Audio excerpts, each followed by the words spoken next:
لک الحمد یا اللہ والصلاۃ والسلام علی رسول اللہ صلی اللہ تعالی علیہ وسلم۔ اس طریقے سے فرائض وضو میں سے الحمدللہ ہمارا ایک فرض کمپلیٹ ہو چکا ہے، جسے کہتے ہیں منہ کا دھونا۔ اس کے بعد دوسرا فرض آتا ہے ہاتھوں کا دھونا۔ اب یہ ہاتھوں سے مراد ہاتھ کتنے ہیں؟ ایک پنجے تک ہیں؟ نہیں، بلکہ کوہنیوں تک ہیں۔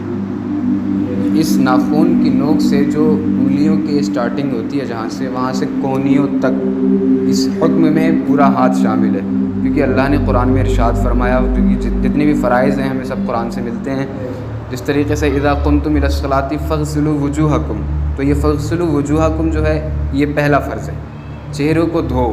اس کے بعد ہے وایدیکم الی المرافق، یعنی وغسلوا ایدیکم الی المرافق، اور اپنے ہاتھوں کو دھو کوہنیوں تک۔ مرافق عربی کا لفظ مرافق کہتے ہیں کوہنی کو، جہاں پر کوہنی کا آخر ہوتا ہے وہاں تک دھونا فرض ہے۔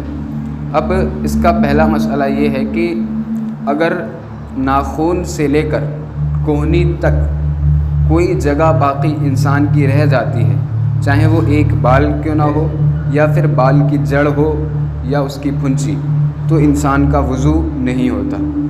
شروع سے آخر تک پورا دھونا فرض ہے۔ دوسرا مسئلہ، ہر قسم کے گہنے، سونا چاندی، چاہے وہ مرد کے لیے جائز ہو یا ناجائز ہو۔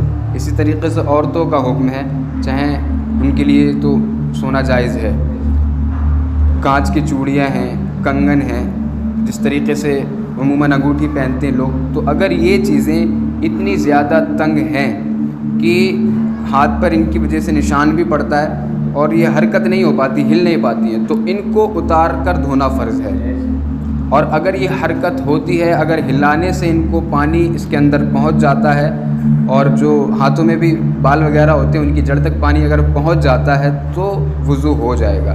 اور اگر ایسا ہے کہ اگر ہلانے کی ضرورت بھی نہ پڑے، اگر آپ صرف ہاتھ میں پانی لیں، اس کے باوجود زیادہ ہی ڈھیلی ہو انگوٹھی وغیرہ کچھ، تو اگر صرف ہاتھ میں پانی لینے سے کچھ ہوتا ہے، اندر پانی پہنچ جاتا ہے، تو اب انگوٹھی ہلانے کی بھی ضرورت نہیں ہے۔ تیسرا مسئلہ، ہاتھوں کی 8 گھائیاں بولتے ہیں، یہ جو ہاتھوں کی انگلیوں کے بیچ کی جگہ ہوتی ہے، دونوں ہاتھوں میں 8 گھائیاں، 10 انگلی تو 8 گھائیاں۔ اور اس کے بعد انگلیوں کی کروٹ، یہ جو ہے یہ پیٹ ہے انگلیوں کا، اور یہ اوپر کی سائڈ پیٹھ ہے، اور جو یہ سائڈ ہے یہ اس ادھر اور ادھر، ان کو بولتے ہیں انگلیوں کی کروٹ۔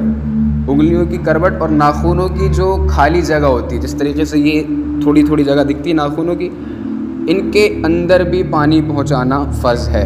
اگر ان کے اندر بھی کچھ رہ جاتا ہے کہ پانی نہیں پہنچتا، تو اس سے بھی وضو نہیں ہوگا۔ ان ساری چیزوں پر پانی پہنچانا ضرورت فرض ہے۔ تیسرا مسئلہ، 5 انگلیوں کی بجائے کسی کی 6 انگلی ہوتی ہیں، کسی کی انگوٹھا نکل آیا یا پھر انگلیاں کے برابر سے کوئی 6ٹھی انگلی نکل آئی، تو اب اس کو 5 انگلیوں میں شامل کیا جائے گا، وہ بھی ہاتھ میں شامل ہے، ہاتھ سے باہر نہیں ہے، تو اس انگلی کا دھونا بھی ساتھ میں فرض ہے۔ ہاں، اگر یہ قدرت کا کھیل ہے، کسی شخص کے ساتھ ایسا ہو جائے کہ اس کے ہاتھ کے ساتھ ایک دوسرا ہاتھ آ جائے، اس طریقے سے ہاتھ کے مڈھے سے لے کر دوسرا کوئی ہاتھ ملا ہوا ہو، تو اصل ہاتھ جو ہے، جو پورا ہاتھ ہے، اس ہاتھ کا دھونا فرض ہے۔ اور جو ہاتھ دوسرا نکلا ہوا ہے، قدرت میں ایسا ہو جاتا ہے ابھی کسی انسان کے ساتھ، اگر ایسا ہوا ہے تو صرف اتنی جگہ کو، دوسرے ہاتھ کی اتنی جگہ کو دھو لے جو اس سے ملی ہوئی ہے، یعنی 1 سے 2 انگل جگہ کو دھو لے، باقی جگہ کا دھونا، ہاتھ کا دھونا فرض نہیں ہے۔ جو اصل ہاتھ ہے اس ہاتھ کا دھونا فرض ہے۔ السلام علیکم ورحمۃ اللہ۔